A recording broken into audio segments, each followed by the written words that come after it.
பொன்னியின் செல்வன் முதல் பாகம். புதுவெல்லம். ஆடித்திருநாள்.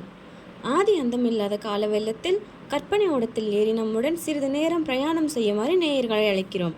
வினாடிக்கு ஒரு 100 வீதம் எளிதில் கடந்து இன்றைக்கு 982 ஆண்டுகளுக்கு முந்தைய காலத்துக்கு செல்வோமாக.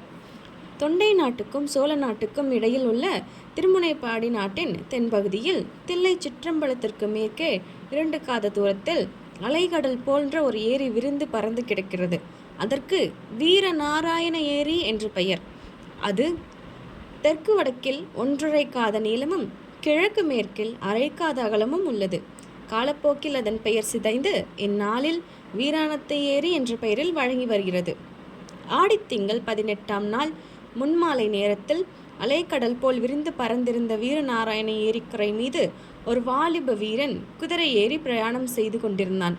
அவன் தமிழகத்து வீர சரித்திரத்தில் புகழ்பெற்ற வானர் குலத்தை சேர்ந்தவன். வல்லவரையன் வந்தியத்தேவன் என்பது அவன் பெயராகும்.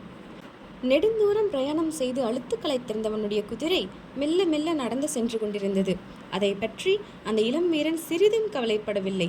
அகண்டமான அந்த வீரநாராயண ஏரியின் தோற்றம் அவன் உள்ளத்தை அவ்வளவாக வசீகரித்திருந்தது. ஆடி 18ஆம் பெருக்கன்று சோழ நாட்டு நதிகளெல்லாம் வெள்ளம் 2 கரையும் தொட்டு கொண்டு ஓடுவது வழக்கம். அந்த நதிகளில் இருந்து தண்ணீர் பெறும் ஏரிகளும் பூரணமாக நிரம்பி கரையின் உச்சியை தொட்டுக்கொண்டு அலைமோதி கொண்டிருப்பதும் வழக்கம். வடகாவேரி என்று பக்தர்களாலும் கொள்ளிடம் என்று பொதுமக்களாலும் வழங்கப்பட்ட நதியிலிருந்து அடவாற்றின் வழியாக தண்ணீர் வந்து வீரநாராயண ஏரியில் பாய்ந்து அது ஒரு பொங்கு கடலாக ஆக்கியிருந்தது. அந்த ஏரியின் 74 கணவாய்களின் வழியாகவும் தண்ணீர் குமுகுமுவென்று பாய்ந்து சுற்று பக்கத்தில் நெடுந்தூரம் நீர்வளத்தை அதிகரித்து கொண்டிருந்தது. அந்த ஏரி தண்ணீரை கொண்டு கண்ணிக்கிட்டிய தூரம் கழனிகளில் உழவும் விரைதலியும் நடவும் நடந்து கொண்டிருந்தன. உழுது கொண்டிருந்த குடியானவர்களும் நடவு நட்டு கொண்டிருந்த குடியானவ பெண்களும் இனிய இசைகளில் குதூகலமாக ஆங்காங்கே பாடிக்கொண்டிருந்தார்கள். அதையெல்லாம் கேட்டுக்கொண்டே வந்தியத்தேவன் கலைந்திருந்த குதிரையை விரட்டாமல் மெதுவாக போய்கொண்டிருந்தான். ஏரிக்கரை மீது ஏறியதிலிருந்து அந்த ஏரிக்கு 74 கணவாய்கள் உண்டு என்று சொல்லப்படுவது உண்மைதானா என்று அறிந்து கொள்ளும் நோக்கத்துடன் அவன் கணவாய்களை எண்ணிக்கொண்டே வந்தான். ஏறக்குறைய 1.5 காத தூரம் அவன் வந்து அந்த மாபெரும் ஏரிக்கரையோடு வந்த பிறகு 70 கணவாய்களினே எண்ணிருந்தான். ஆஹா, இது என்ன எவ்வளவு பிரம்மாண்டமான ஏரி! எத்தனை நீளம், எத்தனை அகலம்! தொண்டை நாட்டில் பல்லவ பேரரசர்களின் காலத்தில் அமைத்த ஏரிகள் எல்லாம் இந்த ஏரிக்கு முன்னால் சிறிய குளங்குட்டைகள் என்றே சொல்ல தோன்றுமல்லவா? வடகாவேரியில் வீணாக சென்று கடலில் விழும் தண்ணீரை பயன்படுத்துவதற்காக மதுரை கொண்ட பராந்தகனின் புதல்வர் இளவரசர் ராஜாதித்தர் இந்த கடலை போன்ற ஏரியை அமைக்க வேண்டும் என்று எண்ணினாரோ, எண்ணி அதை செயலிலும் நிறைவேற்றினாரோ?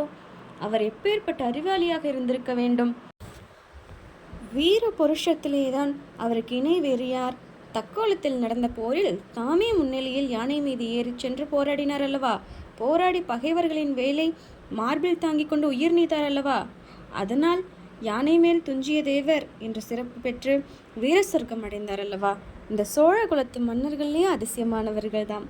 அவர்கள் வீரத்தில் எப்படியோ அப்படியே அறத்திலும் மிக்கவர்கள், அறத்தில் எப்படியோ அப்படியே தெய்வ பக்தியிலும் சிறந்தவர்கள்.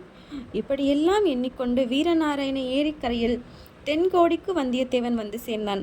அங்கே வடகாவேரியில் இருந்து பிரிந்து வந்த வடவாறு ஏரியில் வந்து சேரும் காட்சியை கண்டான். ஏரிக்கரையில் இருந்து சிறிது தூரம் வரையில் ஏரியின் உட்புறம் படுகையாக அமைந்திருந்தது. வெள்ளம் வந்து மோதும்போது கரைக்கு சேதம் உண்டாகாமல் இருக்கும் பொருட்டு அந்த படுகையில் கருவேல மரங்களையும் விலா மரங்களையும் நட்டு வைத்திருந்தார்கள். கரையோரமாக நாணல் அடர்த்தியாக வளர்ந்திருந்தது. தென்மேற்கு திசையிலிருந்து இருபுறமும் வரவரிசையுடன் வடவாற்றின் புதுவெள்ளம் வந்து வீரநாராயண ஏரியில் கலக்கும் காட்சி சற்று தூரத்திலிருந்து பார்க்கும்போது அழகிய வர்ண கோலம் போட்டது போல் காணப்பட்டது. அந்த மனோகரமான தோற்றத்தின் இனிமையை, குதூகலத்தை அதிகப்படுத்தும்படியாக இன்னும் சில காட்சிகளை வந்தியத்தேவன் அங்கு கண்டான். அன்று 18ஆம் பெருக்கு திருநாள் அல்லவா? பக்கத்து கிராமங்களிலிருந்து தந்த நிறத்தென்னங்குருத்துகளால் சப்பரங்கள் கட்டி இழுத்து கொண்டு கும்பல் கும்பலாக மக்கள் அங்கே வந்து கொண்டிருந்தார்கள். ஆண்களும் பெண்களும் குழந்தைகளும் புதிய ஆடைகள் அணிந்து விதவிதமான அலங்காரங்கள் செய்து கொண்டு வந்திருந்தார்கள். பெண்களின் கூந்தல்களை தாழம்பூ, செவ்வந்திப்பூ, மல்லிகைப்பூ, முல்லைப்பூ, இருவாட்சி, செம்பகம் முதலிய மலர்கள் கொத்து கொத்தாய் காத்து அலங்கரித்தன. கூட்டாஞ்சோறும் சித்திரான்னமும் எடுத்துக்கொண்டு பலர் குடும்பமாக வந்திருந்தார்கள். சிலர் ஏரிக்கரையில் தண்ணீர் ஓரமாக நின்று கொண்டு சித்திரான்னம் முதலியவற்றை கமுகு மட்டைகளில் போட்டுக்கொண்டு உண்ணார்கள். இன்னும் சில தைரியசாலிகள் சிறிது தூரம் தண்ணீரில் நடந்து சென்று வடபாற்றங்கரையை அடைந்து அங்கு நின்றபடி சாப்பிட்டார்கள்.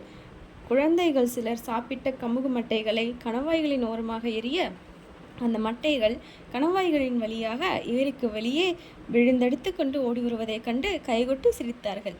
ஆடவர்களில் சில வம்புக்காரர்கள் தங்கள் காதலிகளின் கூந்தலில் சூடியிருந்த மலர்களை அவர்கள் அறியாமல் எடுத்து கணவாய் ஓரத்தில் விட்டு ஏரிக்கு மறுபக்கத்தில் அவை ஓடி வருவதைக் கண்டு மகிழ்ந்தனர். இதையெல்லாம் பார்த்து கொண்டு சிறிது நேரம் வல்லவரையன் அங்கே நின்று கொண்டிருந்தான். அங்கு நின்ற பெண்களில் இனிய குரலுடைய சிலர் பாடுவதையும் காது கொடுத்து கேட்டான். அவர்கள் ஓடப்பாட்டும் வெள்ளப்பாட்டும் கும்மியும் சிந்தும் பாடினார்கள். மிகுந்த குதூகலத்துடன் பாடினார்கள்.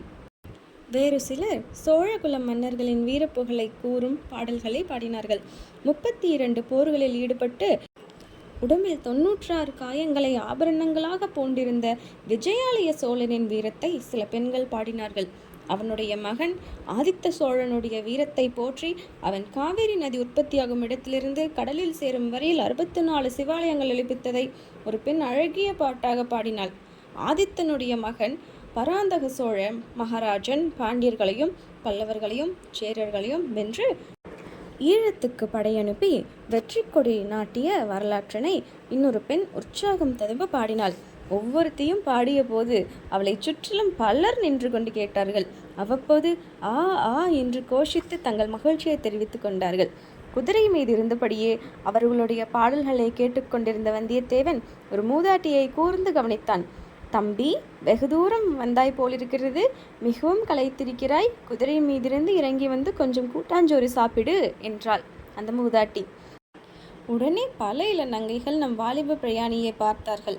அவனுடைய தோற்றத்தை குறித்து தங்களுக்குள் ரகசியமாக பேசிக்கொண்டு கலகலவென்று சிரித்தார்கள்.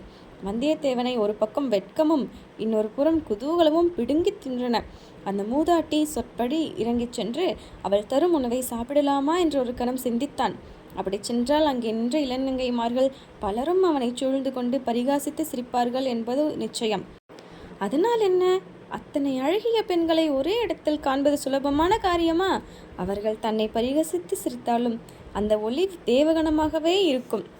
வந்தியத்தேவனின் யவ்வன கண்களுக்கு அந்த ஏரிக்கரையில் நின்ற நங்கைகள் எல்லாரும் அரம்பைகளாகவும் மேனகைகளாகவும் தோன்றினார்கள்.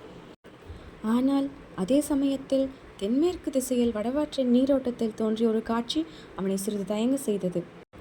வெள்ளை பாய்கள் விரிக்கப்பட்ட 7-8 பெரிய ஓடங்கள் வெண் சிறகுகளை விரித்து கொண்டு நீரில் மிதந்து வரும் அன்னப்பட்சிகள் போல் மேல் காற்றினால் உந்தப்பட்டு விரைந்து வந்து கொண்டிருந்தன.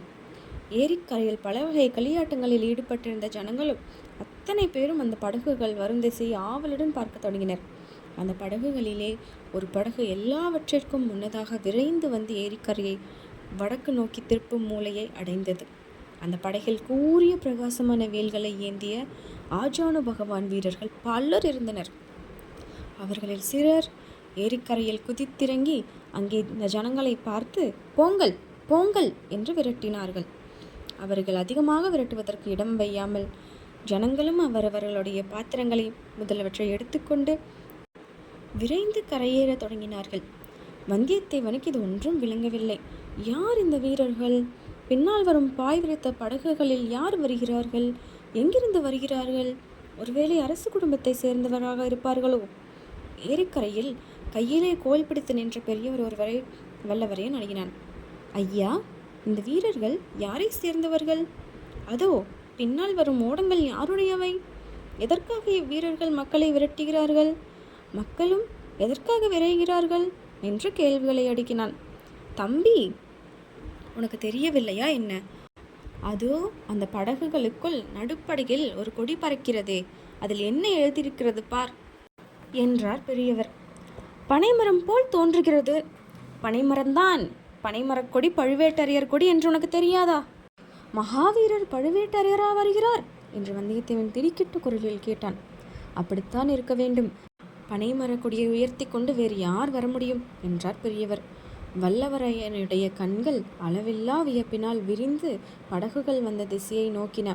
பழுவேட்டரையரை பற்றி வல்லவரையன் எவ்வளவோ கேள்விப்பட்டிருந்தான்.